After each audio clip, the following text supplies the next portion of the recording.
John Riel Cuadro Alas Casimero ng Pilipinas versus Yukonoro Eguni ng Japan. Grabe, ang tindi ng laban na to. Duguan si Eguni. Tara't ating panoorin ang highlights ng laban na ito, mga idolo. At kung paano naging draw ang laban na ito. At naganap po ang laban noong October 12, 2023 sa Ariake Arena, Fukuoka, Japan.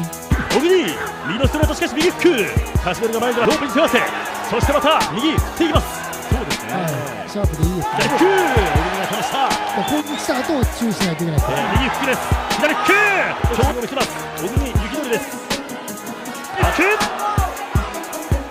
ゃんと返せてます。そうですね、はいさあここはまた近づいていったカシメロ、近づいてきます。右フックだ。位置からお互いにボディを打ち合っていきます。右フック、カシメロ右フック振っていった。フルフィンガーで、そして左フック、右フック、ちょっと動きが止まった小栗。3人目から混ざっていれば一つ右に振りますからね。